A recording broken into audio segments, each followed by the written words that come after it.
Are you smarter than a fifth grader? Absolutely not. When the fuck did we get ice cream? He comes out of nowhere, like, deducts a point. Pause. Bro wants Holland so bad, guys. Yeah, he took a lot of back shots. Oh, shit. Well, I was going to explain it, but you just jumped in with your question. Artificial insemination.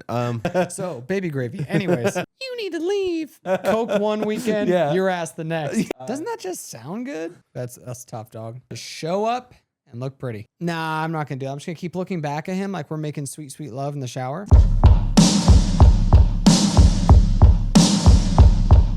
Welcome back to MMA Mathletes. My name's Sean. This is Joe. We're two casual MMA fans who happen to be degenerate gamblers. Come join us while we chase the perfect parlay each week. There are no UFC fights this week, but don't worry. We're going to break down the Anthony Joshua versus Jake Paul fight card. And if you enjoy our content, make sure you're subscribed. So like Sean said, we don't have any more UFC fights for the next 6 weeks. So what we're going to do is we're going to be doing boxing. But don't worry, we're also doing another upload throughout the week that is MMA related. We're going to be posting that on Thursday if there's fights on Saturday, and Saturday if there's fights on Friday. So look forward to that extra video a week. This past weekend, we did have a massive fight card, and by massive, I mean massive dud. That was a very boring fight card, but we're going to go over it anyways because we were only 2 off from our perfect parlay, 1 on the main card, 1 on the prelim. If we just swapped our picks, then we both, oh my God, we would have won. We would have won everything. Honestly, that's such a funny way to think about it. Like, what a balanced card for us. Oh, like, yeah. I get one wrong, you get one wrong, 1 off a piece. That's just very fitting for us. Yeah, that's just like our life story. Yeah. Which fight do you think was the worst fight on that card? I mean, do you even have to ask that? It's going to be Kennedy. Everyone hates the Kennedy fight. That was the worst fight, that was. hands down. Most boring fight? Oh. Honestly, Cesare, I think that fight might take the cake for most boring just because of the expectation that was put behind him. Because, he has his brother that's in the UFC. He said it before the fight even started in the, the pre-roll where he said, oh, I want to make a big debut, things like that. And he had a lot of opportunities to try to make that happen, and he just didn't. No, yeah, 100%. And I think that it was just very boring. He was just trying to get the W on that, taking him down constantly. And even Michael Bisping, he was like, man, you want to go out there and you want to win, but you don't want to win like that. If you win like that, you're not going to be seeing UFC gold in your future. You're not going to be seeing a lot of calls from Dana in the future in general. So that's just crazy that he went out there and performed like that. Yeah, I mean, you have to kind of set your pulse, right? Like if you're an exciting fighter, you come out there and you get that first win and it's very exciting. People want to see you at that point. Yeah. Like look at Steven Asplin. That was his debut. He put on a show. He made it look real good, right? Guess what? He's probably going to get a fight pretty soon. Yeah. He's on the top of the list where they're like, all right, what are we matching up people with? Oh, dude, Steven Asplin? That guy's a dog. We need to get him a fight. What's his nickname? Concrete. It's ironic that his nickname is Concrete, and the guy he was fighting had a fucking concrete head, dude. He was not going out at all. Lesser men would have crumbled. Oh, early. Yeah. Yeah, props to him. But how lethal was that jab? So lethal. It was literally the whole thing. I mean, there's very few people in the UFC space that have a jab like that. Like it's such a basic punch, obviously. It's not supposed to really inflict too much damage. It's supposed to set up your other shots. But, Rob Font has an amazing jab like that. Cater in his prime had a jab like that. Yep. GSP has an amazing jab. Yeah. Max Holloway. And then everyone else has a, pretty good jab. Yeah. But to get actual damage like that, he was just taking pieces of his face off every single jab. It was crazy. What was the most exciting fight? Most exciting fight. I mean, that was pretty exciting because that was my lock of the week. But it has to be Manel Kape. I mean, he showed, hey, Josh Van, what's up? What's good? Yeah. Let's get this rolling. I mean, both of our locks won. Both of our locks hit. Yeah. So if you placed a parlay with just our locks, you would win money. Yeah. You're welcome. You're welcome, y'all. And if you wanted to go see our spicy picks, our spicy picks are only $1 on our Patreon. And then we also post all the picks that we have on here on our Patreon for free. We also have a Discord, and that's in our link in the bio. And then we also have it, if you want to subscribe, you also have another tier in that system. Yeah, if you guys want to discuss anything betting related on hot takes, even. Yeah, pick our brain. Yeah. I mean, we might not have a great brain for it, but I feel like we have a pretty good brain for it. Yeah, and if you put a bunch of hot takes in there, maybe we respond. Maybe we just put it on the video, and then we do a whole video on just your hot takes. So you never know. We're just kind of mulling it over right now, but if Kennedy didn't exist, we would definitely be making some money. Oh my God. He ruined 3 of our parlays. Absolutely. Actually, yeah. Yeah. Yeah. Yeah, because I mean, the other ones, the fact that it was a tie kind of voided out the other ones. Oh, okay. So, yeah. But God, that was a brutal fight. I hate seeing someone that knows the game plan of their other opponent and just makes their game plan look so easy. Mm-hmm. Like, I'm not saying that Bush or Buchisha, whatever his name is. Babushka, yeah. Yeah. I'm not saying that he's a terrible grappler, but I mean, he's terrible. I mean, terrible enough that you could see when he's not throwing anything into takedowns. You know, he's not masking it. He's like, hey, I'm just going to go and try to get your leg. And after a while, he just let him get his leg. I mean, he's a great grappler. He's not a great MMA grappler. Yeah, like he's not out here throwing combinations. Like, he's essentially the same person that throws naked kicks as a striker. You know, it's like you need to throw your hands in order to set up your kicks, especially the leg kicks. And he's like the equivalent to grappling, where he's not setting anything up to get his takedowns, yet it was working. Yeah. And I think that that's all because Kennedy was getting a payout. I honestly think the FBI should look into this fight. I don't think that was a mistake. 3 things. The TKO, if Kennedy got TKO'd, that's a huge payout, right? If he gets TKO'd, if it goes over the 2.5, big payout. And if it's a draw, that's the biggest payout. So him acting like those, oh my God, you're hurting me with those little baby blows. He's not even actually putting anything behind him when you're on the ground. He's just like, oh God, please, dear God, stop it. You know, and then he got saved by the bell. I was like, that's embarrassing. That is so embarrassing.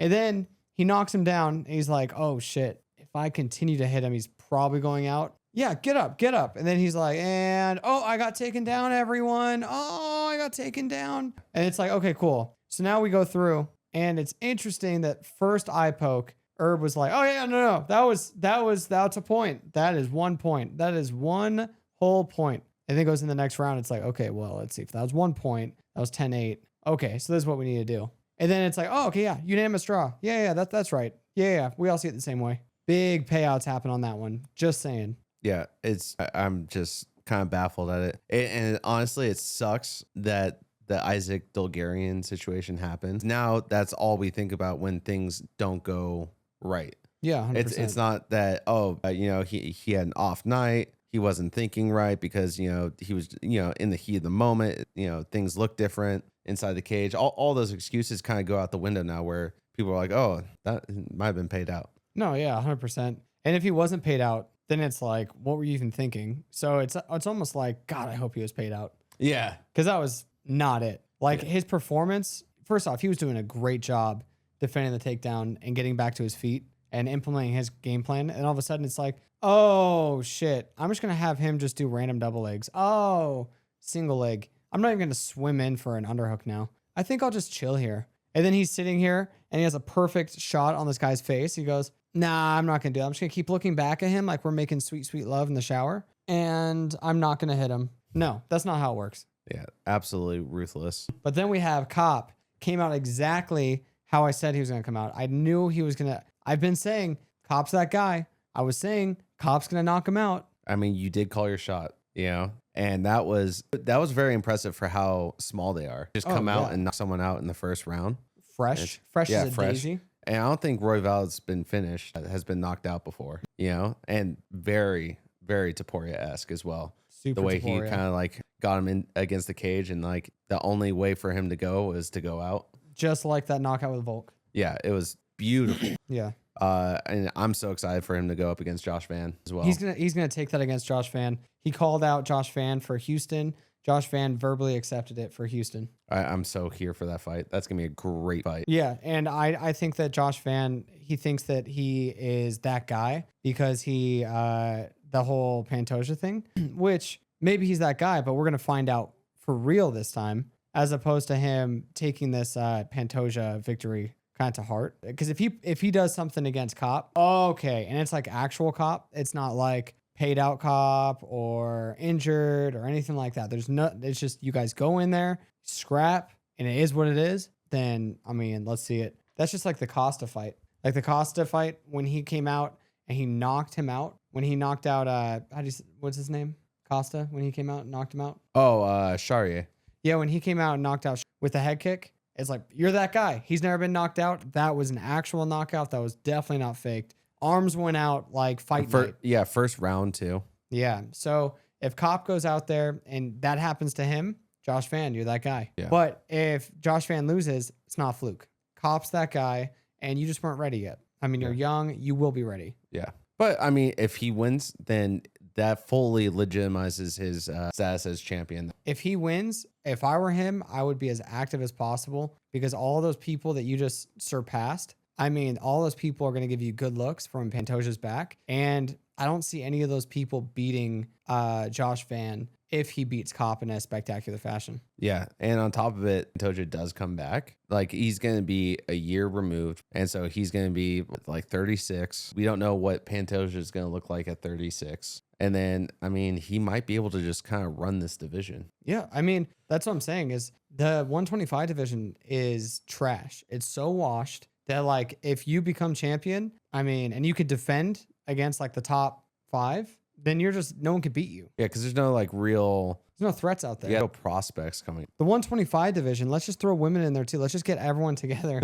and let's just make it like a co-ed division or some shit. You know that what would I mean? be interesting. Watch out for this guy. No, I'm just saying, like, Shevchenko, I mean... That would be against Josh Fan. Bro, Josh Fan would knock her out. Bro. Probably. It's because it just is. I mean, is. yeah, you know, obviously the differences between certain things, it be like that way of saying that, but yeah, well, trying not to get canceled over some this is scientific definitely stuff. the last time we do a podcast. Yeah, seriously, about to get scooped up by the FBI as well. FBI. Yeah, no, for real though. And then so we had the Kape fight. Definitely was sick. But we have a lot of news coming up too for UFC, and there's gonna be more news trickling out, which is what's so great about this whole podcast is that every week you're gonna get more and more news. Even though we're doing boxing, you're still getting MMA. Yeah. So don't worry about that. How crazy! Did you hear about this whole Taporia thing that just dropped this morning? Yeah, the that he abused his wife. That he abused his wife, but then did you read his response? No, I didn't read anything about it because I don't know. Yeah, the first thing I heard about it was I saw there was a post of like a huge statement, and then I didn't read it because I'm not reading that shit. That's so long. And then Bryce Mitchell came out and made a video, and he was like, "You're a scumbag, beating on women." This is the only reason I know because he cliff noted. He said, "You're beating on women. You don't deserve to see your kids." Blah blah blah. That's all I know. So there's reports that he was beating his wife, or that there's some kind of abuse that way. He just did a statement this morning. And it says, "Over the past several weeks, I have made the decision to temporarily step away from defending my title. This was not a decision I took lightly. However, when circumstances arise that threaten your personal integrity, your family, and your reputation, there comes a point where you must address them directly. In recent months, I've been subjected to severe and unacceptable pressure, including threats to disseminate false accusations of domestic abuse unless financial demands were met. These allegations are entirely unfounded. The truth is not a matter of opinion, it's a matter of evidence. All relevant evidence has been carefully preserved and documented, including audio recordings, written communications, witness statements, and video material. This evidence has been submitted to the appropriate judicial authorities in order to pursue legal action for attempted extortion, falsification of evidence, misappropriation of funds and personal property, and multiple threats. My initial decision to remain silent was made solely to protect my children, who are the most important part of my life. However, I come to understand that silence under these circumstances does not protect the truth. It follows false narratives to take hold. Many individuals have faced similar situations, and time again, the legal system has ultimately clarified the facts. Today, I'm stepping forward not only for my family and myself, but to demonstrate that no one should ever be forced to yield to intimidation, manipulation, or fear. Those who know me can attest that I've never engaged in violence of any kind. That's kind of a weird thing to say. And my life and career have always been guided by discipline, respect, and integrity. I have full confidence in the judicial process and will allow the legal system to determine the facts based on evidence. I have respect for my children and the ongoing legal proceedings. I will not make any further public statements. I respectfully ask that speculation be avoided and that my family's privacy can be honored during this sensitive time. The truth does not require volume. It requires facts. Thank you. It's Taporia. What a gangster. I mean, he's not wrong. I mean, obviously the court, the public court of opinion, says otherwise. You got Bryce Mitchell is like, oh, he's a woman beater or whatever. And it's like, I mean, if the facts say that and we find out about that, then it's like, oh, shit. Then it is what it is. Yeah. But we don't know the facts. And it's just rough to speculate on someone who, A, you don't know the facts. B, we already know that they were going through some relationship issues. If you knew anyone growing up that had like this type of relationship of what it seems, I'm not going to say that I know their relationship, but it seems a little bit toxic. I mean, like she could definitely have extorted him and there could be no violence, or he could be beating the shit out of her. And it's like, oh, that sucks. Like we should feel bad for her, but we don't know the evidence yet. We don't know which side to pick. I mean, so it's ridiculous to pick a side in general because it's none of your business, honestly. And it might not even be the wife extorting. I mean, could not be. Yeah, someone is extorting. Yeah. So maybe it's not even the wife. Maybe the wife's like, dude, I don't even know what's going on. Yeah. Maybe she's out of it. Maybe she's like, dude, I don't even. Completely out of the loop. Yeah. She's reading Toporia's thing and she's like, when the fuck did this happen? When the fuck did we get ice cream? When the fuck did he beat me? It's like, what the fuck? Who's extorting him? She could be completely out of it. We just don't know. Jahmal Hill's girl. Oh, yeah. What the I wasn't even there. Yeah. Crazy. It's just so crazy. Holy crap. Yeah. So that's what I have. Yeah, that's crazy. So I guess we're just going to wait and see. But right now it's so fresh. There's going to be a lot of speculation. And honestly, I just feel bad for Topuria. I feel bad for his whole family, his kids, getting caught in the middle, everything. I mean, that's the thing that kind of sucks with it too, is like once you go public with any of that information, now it's like, okay, well now all the rumors are going to start flying. I guess they're going to start flying regardless. You're going to start the rumor mill faster with that kind of statement as well. No, yeah, exactly. You're like, oh, what's going on with him? And then, go on social media and you just have like some keyboard warriors that are like, oh yeah, he's beating his wife. Oh, you didn't hear it? That I mean, look at what I said right away. I was like, oh yeah, he's beating his wife or something. That's all I know. Yeah. It's like, maybe not. Maybe he has house cameras and they said August 3rd, he was beating me at 2 p.m. And then you go and he has all of August 3rd documented. And he was in bed the whole day because he was sick. He had the flu. Yeah. We just don't know. Yeah, we don't know. We don't know. And like, and if he does, he can always come back as well. Yeah. We've seen with a bunch of NFL players. Yeah, Kareem Hunt that like, does a 3-piece and soda to his girl. And he's playing for the Chiefs right now. Just saying. So how was his technique? Not that good. Oof. I think if it was against Valentina Shevchenko, different story. Yes, sir. But in all seriousness, like, yeah, hopefully it's unfounded. I mean, he's one of my favorite fighters. So that would definitely put like a big damper on that. Also, when he's getting this rise right now, like it would suck to cut him out at the knees. But like that is kind of the weird, like what are the odds type of factor as well, right? Oh, this is now coming to light, right? Right when like he might be the greatest of all time. It's definitely he's on the trajectory to be like just this different fighter. Yeah. Oh, he's taken 2 belts. He might take a 3rd belt. There's all this positive. He's not taking a 3rd belt. Come on. Stop. The positive whispering, all this good stuff. And then all of a sudden it's like, oh yeah, he beats his wife. Oh, that just came out of left field. Yeah. They're sitting on this information. Yeah. Like where we just, yeah. They've been broken up for a while now. Yeah. Months. Yeah. So it's like, oh, all of a sudden we're just going to drop this information. Pretty interesting. Yeah. Who knows? I can't wait to see more information about it. But I don't want to speak about it because that's scary to speak about it and then he sees you in person.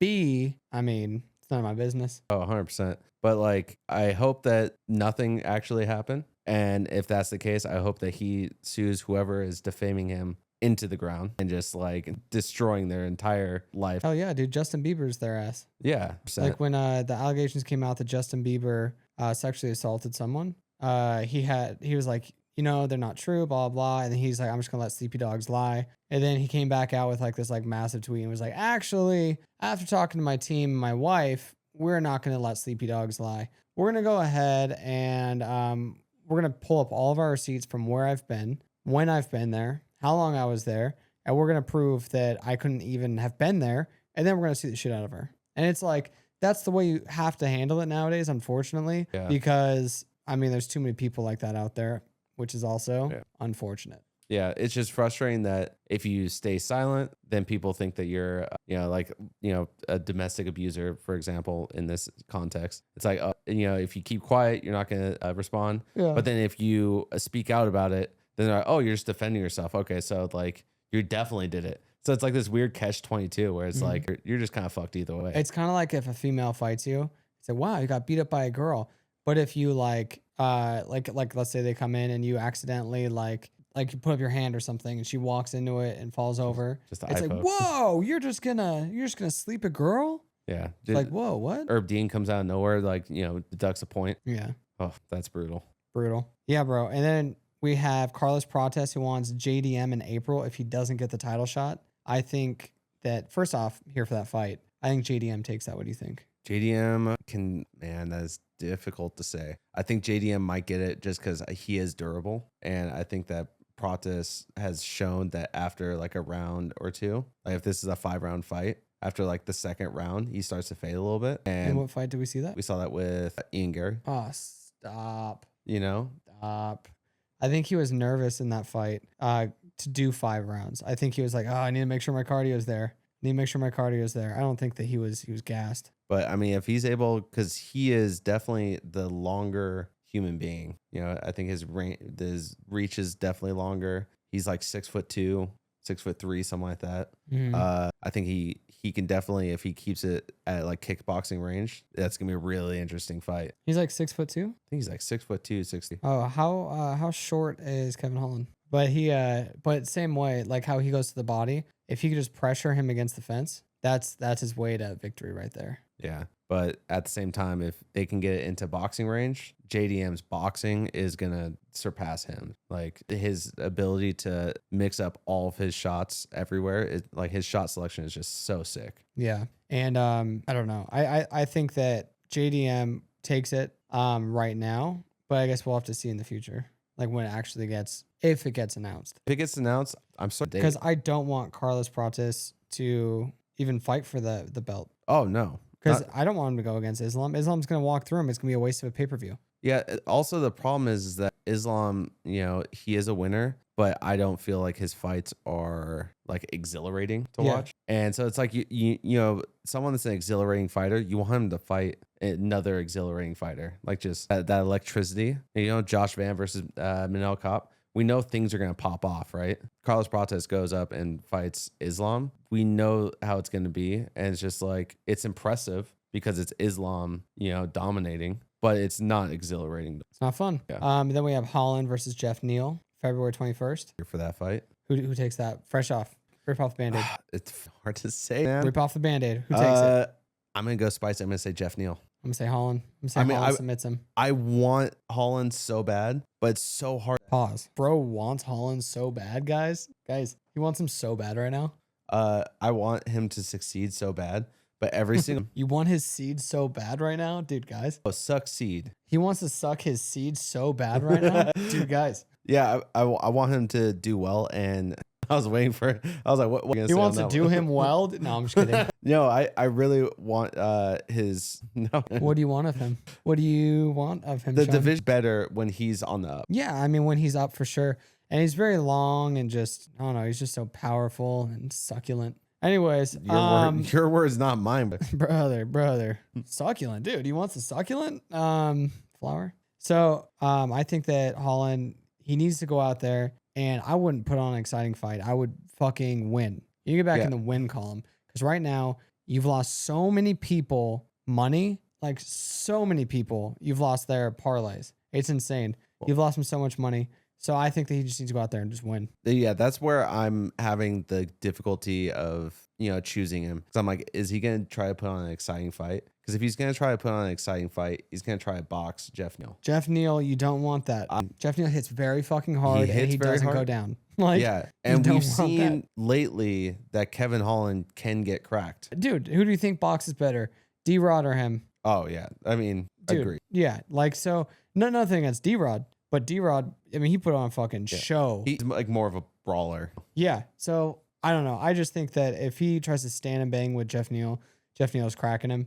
But if not, I think Holland needs to go out there and just submit him. But it's also interesting too, though, because like Jeff Neal just got cracked, I mean, did he get cracked? Yes. But what did he get cracked with? You know what I mean? It's not like he got cracked with just like a standard cross. No, I'm not saying that. I'm just saying like chin might be not all there. You know, he is older. You know, he's gonna be the older fighter coming in this one. Yep. So, you know, there's a lot of variables in this. I could see it go either way though. I think it's gonna be an exciting fight. We're just gonna have to wait until it gets announced. We could see where his headspace is, because it just kind of depends on where his headspace is. I want to hear what he says in the media, because if he says things like you said, exciting fight, all these things, I don't want to hear that. I want to hear, yeah, I'm just gonna make it very boring. I'm gonna end it real quick. That's what I want to hear Kevin Holland say. And then I'm just gonna bet the house on him, because if he's like, dude, I haven't had a win in a minute, I'm gonna go out. I should have beat D-Rod. I should have beat these people. That's why I'm like with Sean O'Malley. I'm like, dude. I mean, I think he might win his next fight, because that's how he's feeling. Sean's gonna win that fight. I guarantee you. Sean's quote that he said, where he was like, "Man, I'm not even co-main. Like, I'm like, what am I just about to go to prelims?" Dude, he does such a good job making everyone think, oh, I'm just some like curly-headed, like clown-haired, tall, skinny kid that just smokes weed and wears dumbass glasses all day. No, he's out there training on his compound. He's a fucking compound. He has an actual octagon. I guarantee you he's just training nonstop. Guarantee you. And he's recovering perfectly. 100%. Next up we have Brandon Moreno already coming back to fight Asu. I mean, that was a fucking gnarly knockout that he just saw. Dude, he took a lot of shots to the back of the head. Yeah, he took a lot of back shots. Yeah, he took a lot of shots in the back. Yeah. He's fighting February 28th in Mexico City. He has to be taking that. And you know what they say? What do they say? Viva la Mexico! I'm keeping that in. They're like, no, dude, not the gringo. And the back shots. Yeah, so I'm really excited for that. Brandon Moreno coming right back off of that loss. Was not an impressive loss. Yeah. I don't think it was a loss, but that's just me being able to have eyes in my head. Next up, we have Jan Blachowicz. He called out Jahmal Hill over Twitter. I thought that was pretty interesting. Jahmal Hill accepted over Twitter. We'll see. I mean, I'm not usually, like, in the last couple of years, I haven't been really high on Jahmal Hill, but this might be a motivated Jahmal Hill. I think it's a very motivated Jahmal Hill. So it's going to be interesting. And now it's going to be a very motivated Jan Blachowicz, because he's like, you're fucking with one of our own or whatever, with Joanna and Jacek. I think this is going to be a really, really exciting fight if they put it on paper. Bro, I hope that Jahmal Hill is just thinking right now, I hope he's not like, oh man, the internet hates me. Everyone hates me. I hope he's there like, bro, y'all forgot. I'm Sweet Dreams. I hope he thinks that way, because when he comes out, he's gonna get done in that case. Oh yeah, 100%. He has to just believe in his boxing too. He does have really good boxing. Yeah, I don't know why in the last fight against Khalil he had just no footwork. I mean, honestly, I think the injury just is so lingering. Just work on your feet. Yeah, just work on your feet and you'll be fine. Because like he hasn't been the same since that injury. I agree. That rupture Achilles really just kind of put a turn for the worst on his what's it called, his career. 100%. But I think it's very interesting. One of his best fights is when he won the belt, and he won the belt against Glover Teixeira. Yeah, Glover. He won the belt against Glover Teixeira. He beat him 5 rounds. That was a really great fight. Glover Teixeira, 43 years old. How old is Jahmal going to be? 43 years old. Yeah. I'm just saying. And Glover was way different than Jan. Glover was, I mean, he is crazy. Dynamic. That was a really crazy fight for Jahmal Hill to win. Jan, I've been saying it. I'm just waiting for him to like lose. Like he needs to leave, because he needs to like he's just like going downhill. I could see him just every fight get a little slower, a little bit less dynamic, footwork's a little bit less. Polish power is obviously there, but he's just not as good as he once was, because he's 43, dude. Like that's fine. You're 43, be 43. But Jahmal Hill, he comes out and he does it against him. Is he now the Jake Paul of UFC? That's all I'm saying. Jake Paul's fighting all these old fighters that are out of their prime. I mean, Jahmal Hill's smoking all these out of prime fighters. Oh my gosh. I mean, the thing is though, even if Jan's getting older, he still has the dog in him. He does. And that's what's going to make this fight really good. I just have so much faith. I'm such a big Jahmal Hill guy that I don't want him to get scrapped from the UFC. I'm tired of people dogging on him. Yeah. So I think that if he beats Jan, which I think he will, it's like, cool. Beat Jan. That's awesome. Then the next fight, because people are going to say, man, he was old. He's 43. You should have beat him anyways. But it's Jan. Then the next fight, I think what he should do is fight someone really high status that he's supposed to lose to. Just jump right back into it. and Oh, just yeah. train extremely hard in this time. Yeah. Like he just needs to really buckle down and just give it his all. Yeah. I mean, that's also the issue with becoming the champion is that you open so many doors. Coming on the champion. Sean. Oh, sorry. It was just. Joe, why are you making that joke? That's so unbecoming of you. Sorry, dude. Something about jizz. Artificial insemination. So baby gravy. Anyways. So semen demons. Yeah, that's an interesting condiment. Do I need fresh breath? Yeah, little tic tac. Oh my god, little tic tac boy. Little Mentos and Coke action. All right, you win. I can't top that. Yeah, not many people can. So when you become champion, it opens so many doors and avenues into your professional and personal life. What do you mean? You get so many. You were about to go into it. I said, "What do you mean?" And you jumped. Well, like, oh shit. Well, I was gonna explain it, but you just jumped in with your question. Yeah, we'll save the questions for the end. Raise your hand next time. That scared me. That was like you spar and like you think that it's like, oh, I'm gonna throw 3 punches. You're gonna throw 3 punches, and I go and I throw 3 punches. You throw 3 punches, and then you duck out and you throw another punch. Yeah. You're just like, whoa. I'm already back in it. Yeah, that's not how the rules go. Yeah. It's 9 o'clock in the morning, brother. Dude, seriously, I want this room 3 floors up. But professionally, you get people that want to like broker ventures with you. You get different endorsements, things like that. Personal, obviously, you get more attention from fans, more attention from the opposite sex, all that stuff, right? Like you just get more because you have the status of champion. But because of that, you get so many variables in your life, much more things that you have to balance. Much more things. But like it's difficult to balance all that stuff and then be like, okay, well, I still have to be the fucking champion. I have to buckle down. Yeah, go for it. Who do you think handled it the best, and who do you think handled it the worst? The best, I would say McGregor. Second best goes to Pereira. Pereira, I mean, he had. It looked like when Superman is like coming down and everyone's like, Superman, when he would go to places. So they were able to do everything you just said. They're able to go to the signings. They're doing the extra venues. You see him on TikTok and Instagram and YouTube at different events, doing all this stuff. Still able to train like a champion. Still able to perform like a champion. I think Pereira, and I think that Conor McGregor do it the best out of any champion. I mean, you might have to put Anderson Silva up there. What did he do outside of the octagon that made him have to balance time? You know what I mean? He was training like a champion the entire time. Oh, you I have guess. George St. Pierre, but he was training like a champ the whole time. Or Khabib. They're like in their compound in Russia. Khabib is the exact opposite. Yeah, Khabib's like, yeah, dude, I don't leave. You know what I mean? Yeah. He's like, yeah, we're gonna be in the mountains. Personal time. What were we talking about? Personal time, brother. 2-3 months in Dagestan, bro. Yeah, I think that I think that they were the best. Because even like DC would do like interviews and stuff like that, but he was not like out and about like Conor McGregor. I guess John Jones, right? Oh fuck! Is he the GOAT twice, dude? Because I mean, bro, he was doing benders, not even training, and then fighting Alexander Gustafsson.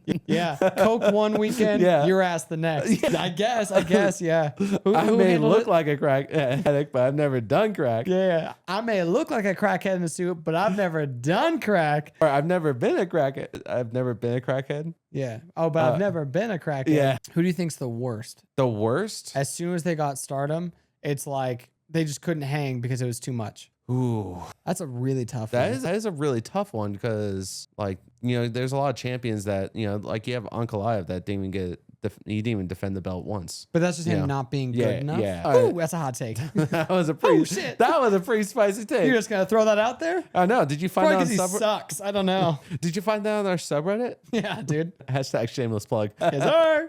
Oh man, that is really difficult because there's so many people that like haven't defended it or anything like that. Yep. Who was like big that was just like a fraud? Because most of the time you get fraud checked before you become the champion. Dude. You don't become champion and then get fraud checked. I think I got it. You ready for this? Dude, Bilal Muhammad. He didn't defend and he was doing so much like press and stuff. That's true. I think that him, Pena. Oh, might be. Dude, Pena is a pull. Also, ironic that they both go to the same gym and they both train out of Chicago. Coming home again. If Josh Van has to have that as his one, I guess. Is there any other champions? Is there any champions? Oh, dude. No, I wouldn't say. No, I wouldn't say that. I was gonna say Rose, because every time Rose got the belt, she kind of just like she would defend once and then it'd be done. But she didn't really do anything outside. She just like stopped training like a champion. Like she stopped going. It's like a mental. You want to be a champion, you go to Trevor Whitman. You know what I mean? Yeah. Like she was killing it with Trevor Whitman. I mean, her striking already was a 10, like when she was first getting into it. But then like I think he helped a lot with the mental, and then on top of the mental, bringing that striking even further. Yeah. And I think that going and not being with him anymore, I think it just was so detrimental. Yeah, it's hard, but yeah, it's hard to see like some of these people that you're like, oh yeah, they didn't defend it once. Like Carla Esparza got the belt twice, didn't defend it time, But she didn't have an outside life. Yeah, like yeah. I'm talking about that high life, like, Which, if you think about it, is more embarrassing if you're Bilal, because Bilal was trying to be that guy. Like he couldn't balance it, right? dude, I don't know. Versus someone that's just locked in a cage and just like Khabib, for example, if he didn't defend the belt, that would be a fucking blunder right there. Yeah. Because that's all he does. We're expecting you to win because the only thing you do is train. Dude, honorable mention, DDP for great champ. Because when he was champion, he was on benders. He was just stopping by side quests, and he was like when he did that whole jiu-jitsu tournament after beating Izzy, he beat Izzy, went on like a huge bender, went way up in weight, goes and joins this BJJ tournament, and it's all these people, and he wins it. Bro, like, what? Oh, man. Who else is like just like a fucking brutal champion like that? Well, we have Brian Ortega versus Renato Moicano, your boy. Who takes that? I'm definitely going to choose Brian Ortega. I'm saying Brian Ortega by submission again. Submits Moicano at 145, goes up, submits him at 155. Are you going to call the submission? I want to say guillotine, but it could not be a guillotine. I would love to see him do it E-City style. Triangle. Yeah, that'd be sick. I mean, I could just see him getting it done anyway. Fuck. Guillotine. Yeah. I'm just going to say guillotine. It's also so difficult because like, guillotine. What? No, it's difficult because like I really am a fan of Brian Ortega, and he's been kind of like obviously like a little skid, and I just really want to see him succeed. Renato Moicano though is also on a skid, and he definitely needs that money, so he's like pretty motivated. Yeah. So he's gonna have to change his name from Money Moicano to Needs Money Moicano. Is that it? What else do we have Horiguchi versus Amir Albazi. Dude, Horiguchi. I've been saying him. He wins, and then Josh Van loses, and then we have we'll do Horiguchi versus your boy Tatsu Taira. Once he beats him versus Kape for the belt. 3 fights away. I mean, you have to do something like that for him if you really want him to be a champ, which I feel like they wanted to, because or else they wouldn't have signed him at such a late age. You know, just throw him in and you're trying to get him up the ranks, so then you're making the flyweight division thing. I think they were like, dude, him versus Pantoja would be a great fight. But then the shit happened with Pantoja, and it's like, man. So I guess now we'll have some tests, see who actually gets the belt, like the real belt, and then we'll have him fight for the real belt. I think that's what's going to happen. Gonna go full circle. So this is the script, guys. The fix is in. So it's gonna go Josh Van, Manel Kape. Whoever wins that, we'll just say Kape for shorthand. Yeah, shorter name. That's what it is. Yeah, that's what it is. Josh Van. Yeah. Posterity purposes, it's gonna be Manel. So Manel wins, and then Horiguchi beats Amir Albazi. If Amir Albazi shows up, he's one of those guys, kind of like a Evloev, kind of just gets a lot of things that just kind of fall apart. All of a sudden. Yeah, just all of a sudden, you know. If that happens, then this is 1 fight shorter. It would be him versus Tatsuo Taira. He beats Tatsuo Taira. Horiguchi versus Manel Kape. Horiguchi wins that. Why would he fight Manel Kape? What do you mean? Why would that be the fight? Why wouldn't that be the fight? No, why would that be the fight? Because Horiguchi is going to probably take out Tatsuo Taira in an impressive fashion. No, I was looking for a different answer. I was looking for, because Kape would be the champ at that time. Oh, God. I thought we were all understanding that. I know, but I wanted to hear it again. Okay, so Manel Kape's champion, right? And doesn't that just sound good? I feel like it just sounds good. Champion Kape. Manel, the champion Kape. Joshua, the non-champ Van. Ooh. Dude, that's kind of a good nickname. Damn, that's tough. That's tough, dog. So then you'd have Horiguchi versus Manel Kape. I would think Horiguchi has an edge in that fight. Obviously, with Kape's power, anything can happen. But I'm gonna say that, gun to my head, Horiguchi wins that with his style. He wins, By the time that happens, Pantoja is back, Hmm. right? And by that time, you probably get Pantoja versus Van because he wants to run that shit back, whether or not he's champ or not champ, right? Because he's like, that's a stain. We got to clean that shit up. Yep. All right. So he beats Van. We'll say, just to make it easier, he beats Van. Then Pantoja versus Why does he beat Horiguchi Van? because he was champ. I was looking for because he's better than Van, but yeah, I'll Damn. take that too. Okay. Just ruthless. I was just waiting for the answer. You're a Josh Van hate, Joe. No, it's actually funny because I'm like a huge Josh Van guy. I love Josh I Van. love Josh Van. I just don't want his championship run to be like, oh, he got this by, this. Mhm. And then the next fight he gets starched or something like that. Yeah. And everyone's like, whoa, dude, that's crazy. Yeah. And then we're like, yeah, it's pretty crazy, huh? But Just honestly, counter I'm waiting for Van to actually put out Manel. I think that'd be sick. Cause then I get be like, oh shit, he is the champ. That wasn't it wasn't a flukish thing. He was that guy. I don't want that to happen. I want him to get humbled early so that he can kind of get that out of the way. And then come back, be a champ, and then have a I like lose and then come back and then maybe even an immediate rematch and then starch Kape and then go even the third time and starch him again. I don't care. Yeah. The problem is I don't like his mentality. I love him. His fighting's fucking sick, dude. He beats like a lot of people. I hate his mentality, the way he handled that. I hate the way the internet handled it with him. Like, I mean, he did backtrack it, to be fair. he went back and forth and back and forth and back and forth. Yeah, Yeah. dude. But I mean, he's a young guy though. That's the Yeah, thing. go get humbled and come back. Yeah. I mean, I'm Humility's sick, bro. Yeah. Like that's like the cool thing. Probability's sake, he's gonna get humbled. So Well, I hope so. but I then- hope he gets humbled. And then he's like, wow, like, yeah, ultimately though, we would get Pantoja versus Horiguchi after Pantoja beats Josh Van. I think that if you wanted a great script for the next year and a half for flyweight, that would be the script that you want. it's a very active flyweight division That's for very- that shit to happen. That's very active, but I think you have to have that happen if you were trying to make Horiguchi legitimate. What's funny is I was like, yeah, I think we need to have a Ultimate Fighter season for heavyweights and flyweights. And everyone just shit on me that we just had one for flyweights. Yeah, we need another one, dude. We had no one. We had one person go, like maybe two. Yeah. Bro, we need like 15 new people that are actually good. Yeah.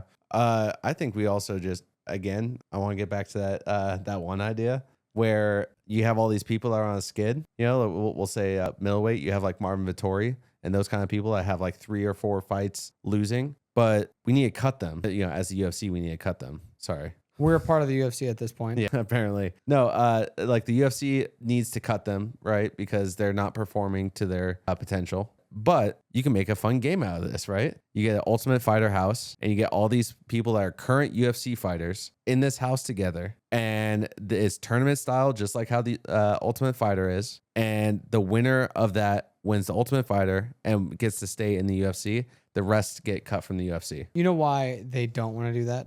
They don't want to do it because their show money at this point that they've built up to get, their show and win money. Yeah. That's the problem with that. They just won't do it. So I just say we just cut them. Have a new UFC, what's it called? You're going to cut a middleweight? Cool. Let's have a Ultimate Fighter with middleweights, Let's get like 5 new middleweights in there. Or, hear me out, you cut them and then you still put them in the Ultimate Fighter house and then whoever wins. Yeah, that's what you do. You don't cut them or like you don't move him over to the Ultimate Fighter and say, hey, if you win this, you stay. Be like, dude, you're cut. You don't work here anymore. If you do want to work here and you want a job on Monday, you come to the Ultimate Fighter house. If not, enjoy every place that we just said we're not going to be with. We're not going to be with the FL. We're not going to associate ourselves with any of those people. Yeah. Go ahead with the LFA and all those people because I'll be here. Yeah. Yeah. I mean, I'm just saying that would be an electric. Yeah. And on top of it, bring back the fucking alcohol. For the love of God. God, please, dear God, bring back the alcohol. Oh, like when it was like Jersey Shore, but with a bunch of fucking testosterone up and That's fighters. exactly what I want. Oh my gosh. That's all we want. Of just Dude, like when it was like Bad Girls Club, but before we get into this week's fight picks, we are going live this Friday to watch Jake Paul versus Anthony Joshua. We're going to be on Kick, Twitch, and YouTube, live stream on all platforms. If you want to join, we are going to be live reacting to all the fights and doing live bets. So you get to watch us win big or lose big, but you just don't want to miss it. First fight up is Keno Marley versus Diarra Davis Jr. for Cruiserweight. Who do you got? I have Marley. I really enjoy his footwork, his Olympic style boxing for this fight. It's not very long. I don't think he's going to knock out this guy in the few rounds that they do have together. I think he's going to outpoint him and outstyle on him. I really like him for the fight because he's fought orthodox, he's fought southpaw, and he looked really good in a southpaw match, and he looked good in a orthodox match. So just for those two alone, I think that he just has great footwork, and I'm gonna pick him for that. I actually have the same pick, money line. I mean, probably decision if you can get that. I mean, I think that's pretty locked in on that one. Yeah, I think it's gonna go decision. Usually it's not like, overwhelming power from an Olympic boxer. The mentality is for Olympic boxing. I think this is mostly a resume pat statting type of, just to make sure you get another win under your belt, make sure you don't get a loss under your belt. Well, there's also going to be his biggest to date card. I mean, Jake Paul undercard, and on Netflix. This is definitely a really good experience for him to get. I think that you're completely right. I think it's going to pad his resume, and it's going to just give him some experience in the ring. Yeah, just don't do anything silly, and you're good. Just show up and look pretty. Yeah, exactly. All right, so the next one I have is Avius Griffin versus Justin Cardona, welterweight division. I have Griffin to win this. He's coming off a knockout loss. It's his only loss. He has a bunch of knockouts. I love this guy's style. He is a beast. The only problem with him is that when he backs up, keeps his chin very high. When he throws, his chin is very high. So if you're able to exchange with him, and then as he's coming in to counter your exchanges, then you go back in with some more shots, like a bigger flurry, and you have the power, you could put him out. I do not see Justin having the power to put him out. So I think that it's going to be a Griffin match. I think he's going to win. May try to knock him out the entire time. What? Sorry, I just thought it was funny you called him Justin. You guys are boys. Yeah. So I don't think he has the power to knock him out. I think that the whole time Griffin's going to try to knock out Justin as well. I think he's going to try and knock out Justin the entire time. And because of that, it's just going to be a battering. I don't think Justin's getting knocked out either.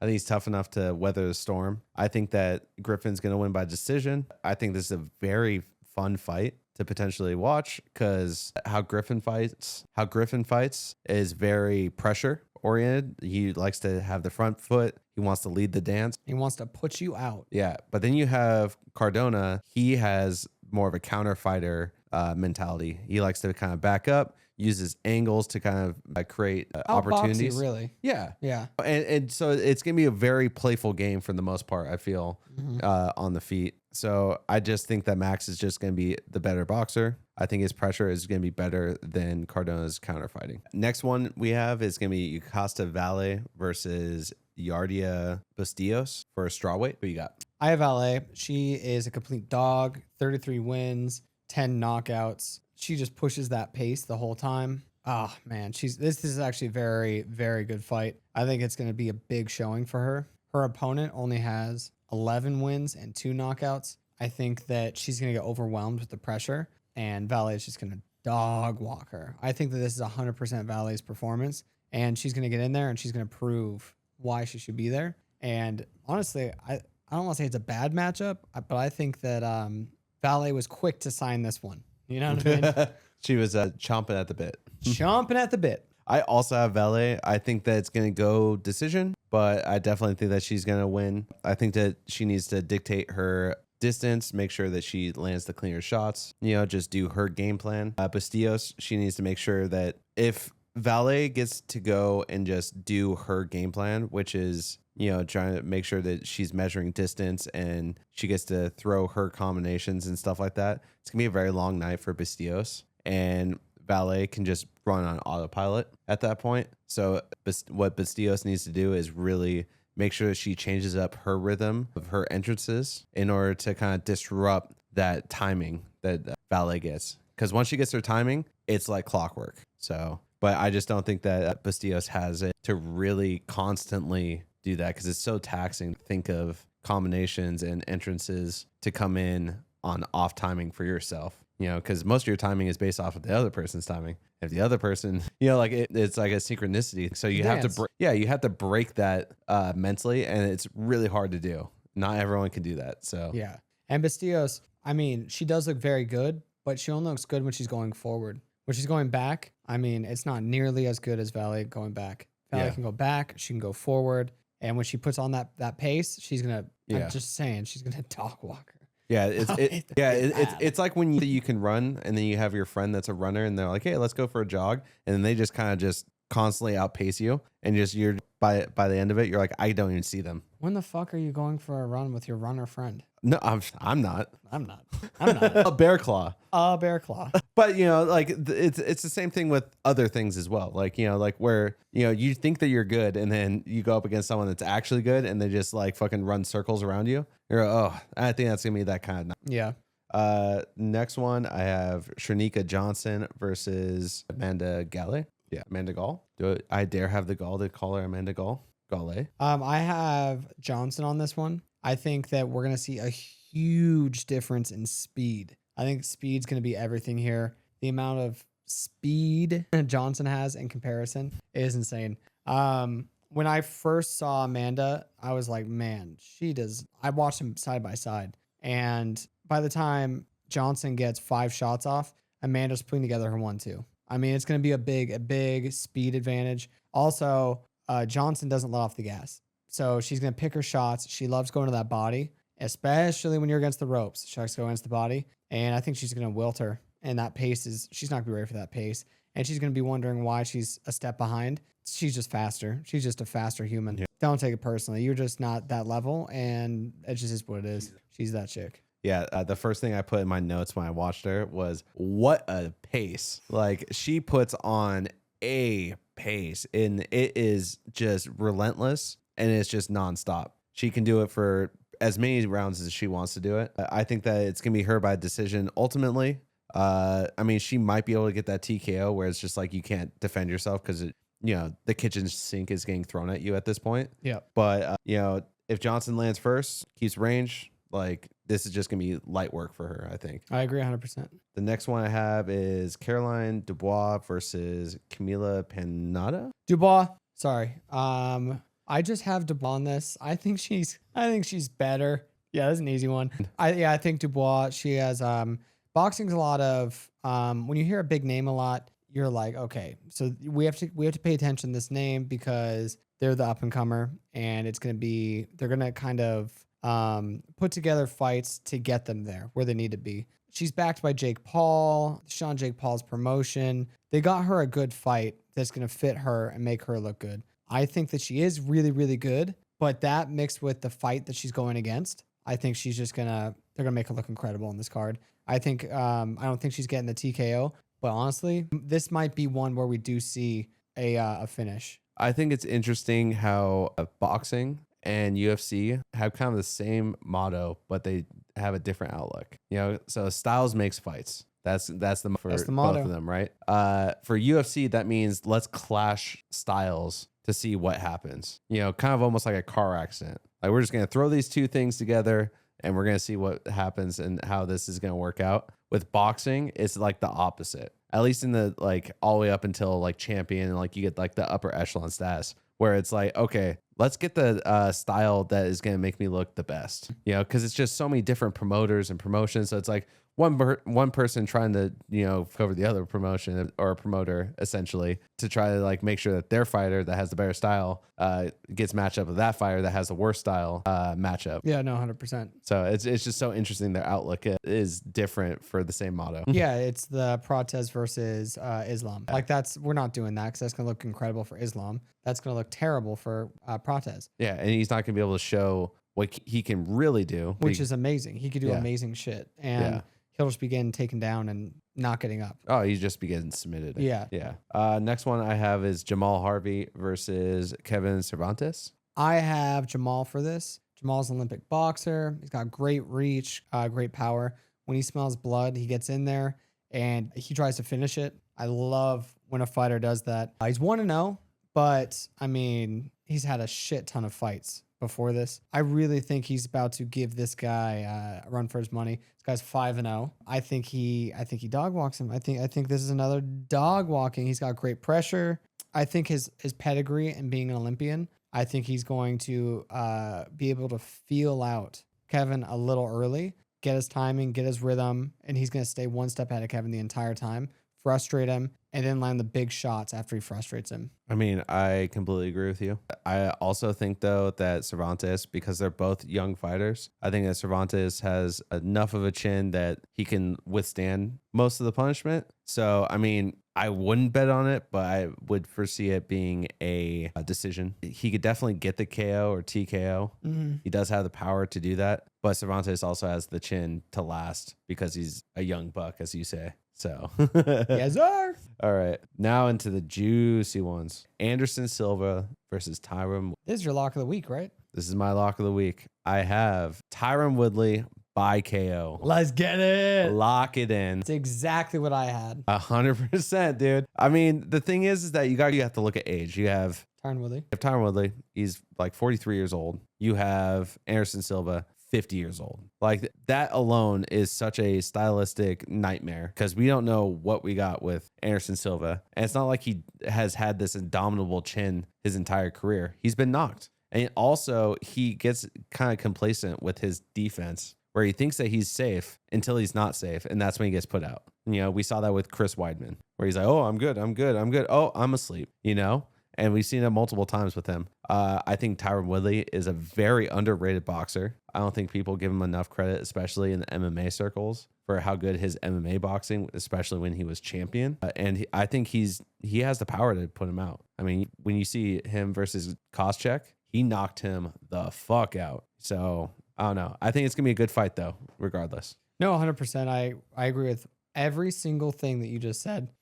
Every single thing that you just said. Him versus Jake Paul 1, great fight. I mean, his boxing, he put Jake on skates a few times. Number 2, he goes in there, short notice. He winning the fight the entire time until he wasn't. And he gets put out by Jake Paul. Jake Paul has beat Anderson Silva. I think that Tyron Woodley with his power and his boxing, I think he's going to fuck up Anderson Silva. I think that one thing with Anderson Silva is he goes backwards too much. Straight backwards, thinking his head movement's all good. It's all good. Can't do that against Tyron Woodley. Tyron Woodley's going to push you against the ropes, and he's going to tee off on you. And his pressure is, he's got some serious pressure and some serious power. I agree 100%. KO. I would not bet that this goes the distance. I think that Tyron Woodley's taking this. If you want to play it safe, just Tyron Woodley and just call it a day. It's interesting that when you have different disciplines, that affects how you view different ways of fighting. Like, so because Tyron Woodley is like this really good wrestler, what do wrestlers like to do? They're like, Overhand right. yeah, no, they like to be top position. They're all about being the pressure and the engager. And like that translates to his boxing, where like he likes to be the pressure. He likes to be the forward fighter because that's in his mind, he's winning, which I mean, I guess he is optically as well. But like, it's interesting how that's how that goes versus like if you see like a jiu-jitsu guy and he transitions into striking, he usually is on his back foot because he like thinks like that. He thinks like, oh, like let me try to knock a hit. Let's see how I can try to manipulate this situation so I can get the advantage. So just an interesting observation. Yeah. All right. So next one, Alycia Baumgardner versus Leila Beaudoin. Who you got? I have Alycia on this one. I think the way it's going to play out is those initial rounds. She's going to box her normal. She's going to get a lot of information for the corner. She's going to get a lot of information for reads, for distance, for power, for everything. And then towards the later half, I think we're really like she's going to try to win those initial rounds, obviously. But I think towards like the later half of the fight, I think she's really going to put on that pace. She's going to wilt Leila. One thing with Leila is she drops her left hand a lot. Can't do that against Alycia. I think we're going to see Leila's left eye close up a bit. She's going to lose a little bit of vision. And I think that right hand of Alycia is just going to be money come fight night. Yeah, I have the same exact thing. I think that her volume and her skill is just way too much for Beaudoin.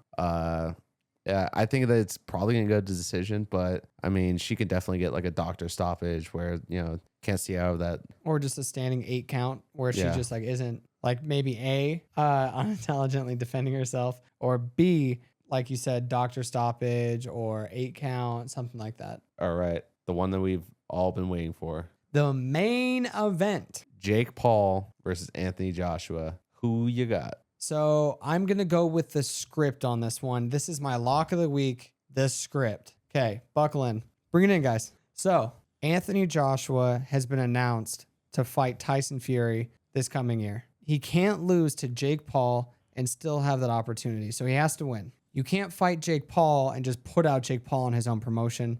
That's not going to fly, right? So what's going to happen is he's going to carry him to a judge's victory. So he's going to win on the scorecards, Anthony Joshua, but he's not going to put out Jake Paul. So you could bet the over if you don't believe me, or you could just bet by decision Anthony Joshua. That's how it's going to go. I think that Jake Paul can stun him, but I think the script and the fix is in. I think it's Anthony Joshua by decision. Dude, all these people are just going to think that we're fucking tinfoil hat guys. Well, here's the thing. You have to, when you're betting on boxing, you have to be betting on the script and the behind the scenes politics. If you're betting on just the fights, like that's crazy. I'm sorry. I don't even want to look at your bank account. But if you're betting on the politics, 9 times out of 10, I mean, it's kind of like watching wrestling in that respect. Yeah. Where it's all about the storylines, but with people that actually can like fight. In UFC, it's styles make fights. In boxing, it's storylines make fights. I mean, you're not wrong, but I also wish that a UFC